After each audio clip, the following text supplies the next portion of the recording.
ভক্তগণের মধ্যে নৃত্য করতে করতে হঠাৎ দাদাকে না দেখতে পেয়ে চিৎকার করে উঠলেন, দাদা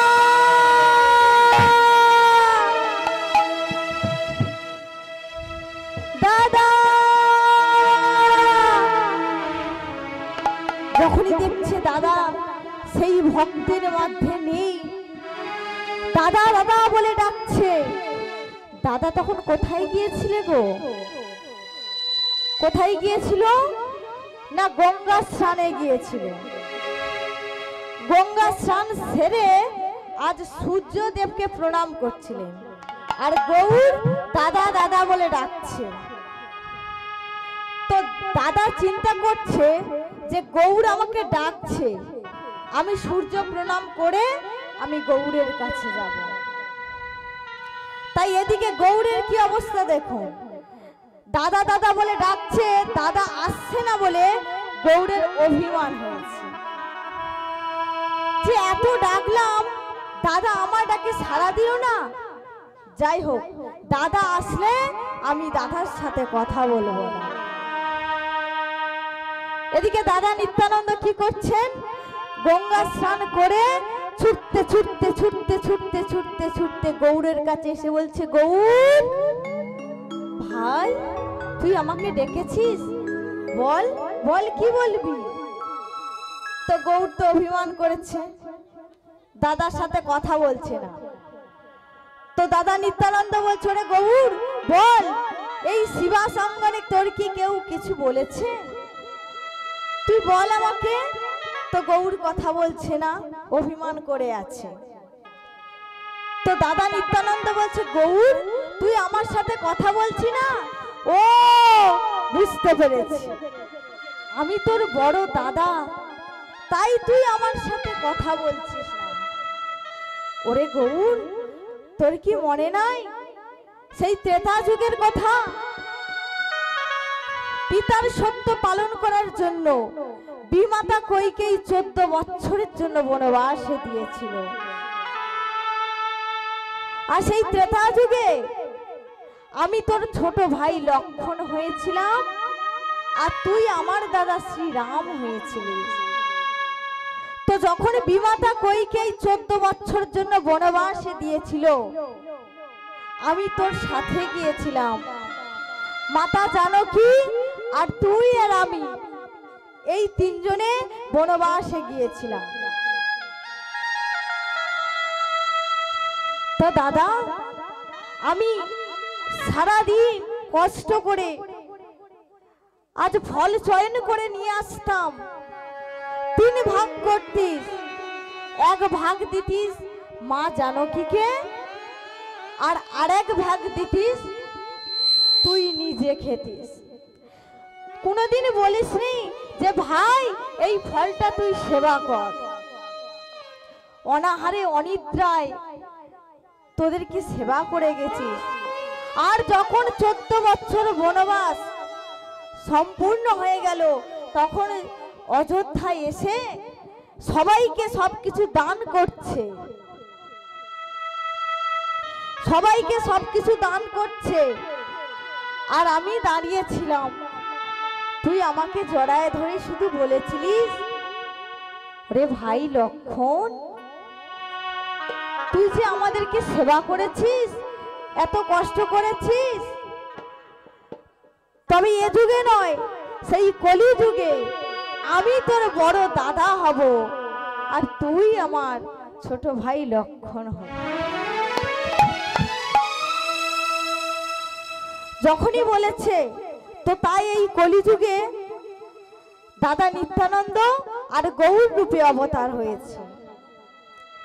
তাই সবাইকে যখন লক্ষণকে বড় দাদা সাজালো, তখন এদিকে হনুমান দাঁড়িয়ে কাঁদছে যে প্রভু আমি তোমাকে সেবা করেছি, আর সবাইকে সবকিছু দান করছো, আর আমি যে দাঁড়ায় আছি। হনুমান কাঁদছে। সেই কান্না দর্শন করে মাতা সীতা আর থাকতে পারলেন না। আজ ছুটতে ছুটতে গিয়ে নিজের গলায় গজমতি হার খুলে হনুমানের গলায় পরিয়ে দিল। যখন পরিয়ে দিয়েছে তখন হনুমান কি করছে না সেই গজমতি হারটি খুলে গালের ভিতরে দিয়ে চিবাতে লাগে। দেখছে যে এই হাড়ের ভিতরে রামগন্ধ আছে কিনা, রাম নাম লেখা আছে কিনা। তাই দেখছে যে রাম নামের তো কোনো গন্ধ নাই, তাই সেই হাড়টি চিবায়ে হাতে নিয়ে দূর করে ফেলে দিয়েছে। আর এটা দর্শন করে লক্ষ্মণ বললেন, বনের পশু সে মাতা সীতার গজমতি হাড়ের মূল্য কি বুঝবে, বনে বনে থাকে পশু জাত। তখন হনুমান কাঁদছে, বলছে, ওরে লক্ষ্মণ, হতে পারি আমি বনের পশু, আমি বনে বনে ঘুরি, কিন্তু সেদিনের কথা মনে নাই যেদিন দুরাচারী রাবণের জ্যেষ্ঠ পুত্র ইন্দ্রজিৎ যখন শক্তিশাল বাণ নিক্ষেপ করেছিল, তখন আমি তোকে জীবনে বাঁচিয়েছিলাম, আর এখন তুই আমাকে বনের পশু বলছিস। তো হনুমান কি বলছে, যখনই হনুমান বলেছে, লক্ষ্মণ বলছে, তাহলে তুমি ওই হাড়টি চিবায়ে ফেলে দিয়েছো, তাহলে বলো দেখি তোমার মধ্যে কি রাম নাম আছে, তোমার মধ্যে কি কোনো রাম নামের গন্ধ আছে না কোনো চিহ্ন আছে। তো হনুমান বলছে, লক্ষ্মণ তুমি দেখতে চাও না শুনতে চাও? লক্ষ্মণ বলছে, আমি দেখতে চাই। তো যখনই বলেছে, হনুমান কাঁদছে আর বলছে, হে গোবিন্দ, আমি যদি সত্যি তোমার সেবা করে থাকি, সত্যি যদি আমি তোমার ভক্ত হয়ে থাকি, তবে আজ তুমি এসে আমার এই যুগল মন্দিরে প্রবেশ করো। তাই ভগবান কি আর থাকতে পারে? ভক্ত ডাকলে কি ভগবান আর রহিতে পারে গো? যে ভক্ত উচ্চস্বরে ভগবানকে দুহাত তুলে ডাকে, ভগবান কি আর রহিতে পারে? ভগবান কি করছে? শ্রীরাম আর সীতা আজ হনুমানের বক্ষে ধারণ করেছে। তো হনুমান কি করছে না নিজের অঙ্কুর দিয়ে বুক চেলা করে দিয়েছে। বুক চেলা করে ওর ভিতরে কি আছে জানো? বুকের ভিতর রাম আর সীতা দাঁড়ায় আছে। কেমন ভাবে জানো? ওগো যুগল মূরতি হয়ে দাঁড়ায় আছে, যুগল মূরতি হয়ে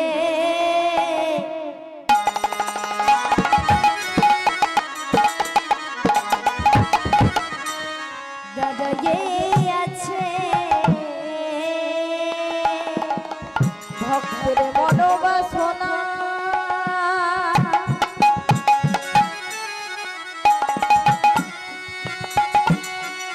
পূরণের লাগি যুগল মূরতি হয়ে দাঁড়ায় আছে, ভক্তের মনোবাসনা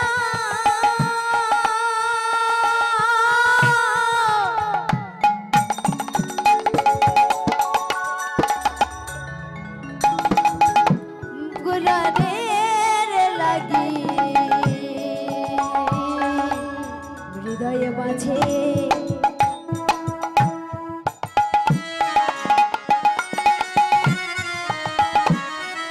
যুগল মূরতি হয়ে